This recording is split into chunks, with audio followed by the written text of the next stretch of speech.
So we're going to kill people with the giant sunflower today. This is a strength faith build with a heavy emphasis on faith, and it's going to be at level 150. This is an incredibly fun weapon to use and looks absolutely ridiculous, but it is a remembrance weapon, so I definitely wanted to cover it, so let's go ahead and jump into the video. So the focus of the video today is going to be the Shadow Sunflower Blossom. This is a colossal weapon that is also a remembrance weapon, which you're going to receive from the remembrance of the Shadow Sunflower. This is a very fun boss and a very cool fight, but I'm not going to get that far into spoilers for this, so I'm going to leave it at that. But this is a fantastic weapon. I've heard a lot of people say this weapon isn't very good. However, in my experience and my playthrough, I thought it was great. I had a really fun time with it. It staggers enemies incredibly well. The heavy charged R2s are great. Being a colossal weapon, you're going to have a ton of stagger and physical damage with this anyway, so it just felt really nice to use. Albeit it does look absolutely ridiculous, and the Ash of War is okay, but it does the job, and you're going to be able to pump out some damage if you spec this correctly. So getting into the weapon, as far as the damage is considered, you're going to do some okay damage. You have physical damage at 262 plus 128, and then an added holy damage at 262 plus 186. We're going to be buffing that holy damage a lot as well as our physical damage, so both of those are going to go up when we fight bosses. But the attribute scaling is going to be a C in strength, an E in dexterity, and a B in faith, so this is going to be a faith strength weapon. We're going to emphasize about 60 faith and about 30 to 40 strength, just so we can wield this weapon well and get a good amount of damage out of it.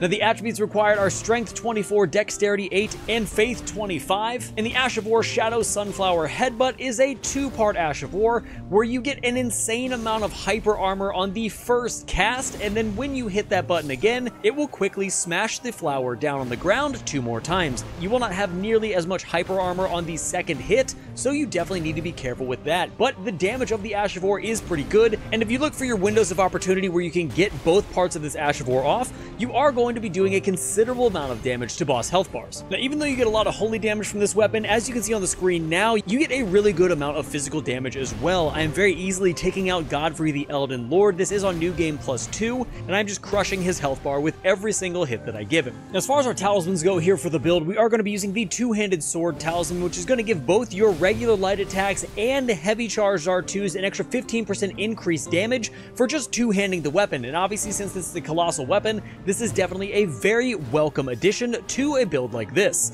In slot number 2, we have the Shard of Alexander. I want to boost that Ash of War damage as much as possible, so the Shard of Alexander is going to give us a 15% increased damage to our Ash of War or skills, so this is definitely needed for this build. Now, in slot number 3, this particular one is interchangeable depending on how you feel about it. So I don't mind using Magic Scorpion Charms. I don't really see taking 10% more damage as that big of an issue. It does get to be a big issue once you're past New Game +5, but considering I'm on New Game +1, it is not a huge issue. So I'm using the Sacred Scorpion Charm, which is going to give me plus 12% holy damage, and it is also going to make me take 10% more damage, but as I said, it is not as noticeable as one would think. Now finally, in slot number 4, we have the Old One's Exaltation. This is going to boost our attack power by 20% anytime Madness is in the proximity, and considering one of our buffs is going to proc Madness, this is definitely a really fun talisman to use, allowing us to get a nice spike in our damage. But to get all of these talismans to make sure you can use this build, you're going to want to grab the two-handed sword talisman from the Templetown ruins located right here on the map.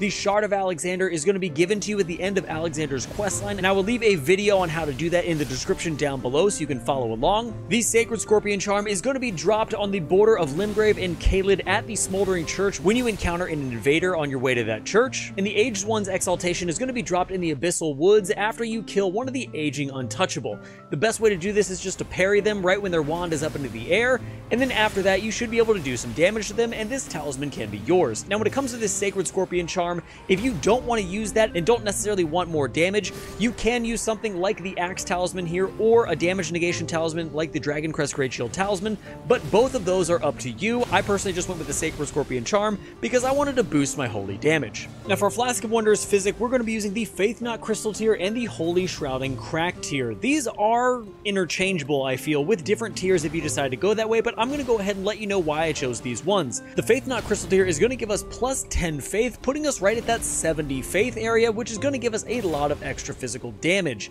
Now the Holy Shroud and Cracked here is going to boost our holy damage by 20%, which is also going to stack with the Sacred Scorpion Charm and our various talismans. I feel like both these tiers synergize very well for this build, but if you did want to go more stagger, you could use the Stone Barb Cracked tier, and if you found you needed more stamina, maybe use a stamina tier in here as well, but overall I find that these work very well for the build. Now in case you need to know, the Faith Knot Crystal tier is going to be located in Limgrave at the Demi-Human Forest Ruins, directly east of the Church of the Pilgrimage, right here on the map. It will be sitting on a pedestal surrounded by a few flower enemies, so you can just run up and grab it. Now when it comes to the Holy Shroud and Cracked here, you need to traverse to North Liurnia of the Lakes.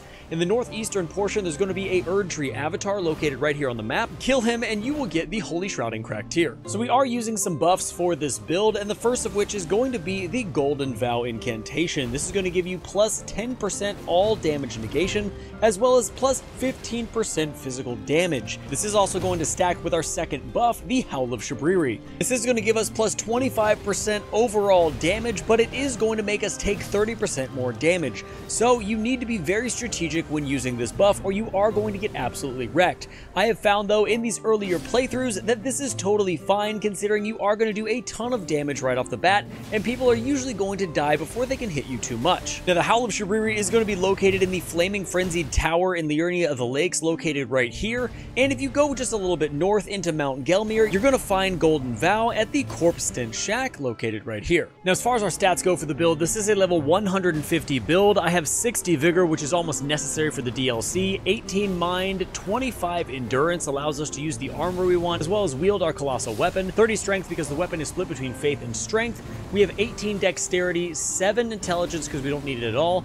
Faith is at 60 because that's where we're getting the majority of our damage, and Arcane is going to be at 11 since we do not need it. So guys, there you have it. That is going to be it for this particular build video. The Shadow Gardner was a lot of fun to play, and I had a really good time showing you guys this build. So let me know also down in the comments before you leave, what is the game you guys are going to be playing after the Elden Ring DLC hype dies down? We are slowly getting to that point, and I'm very curious as to where people are going to go and what games they're going to play. I know personally Black Myth Wukong is next up on the list for me, and that will be covered on this channel in August, but I'm very curious as to what you guys are going to do. So with that being said, thank you so much, and until next time, stay safe, enjoy the game, and I'll see you in the next one.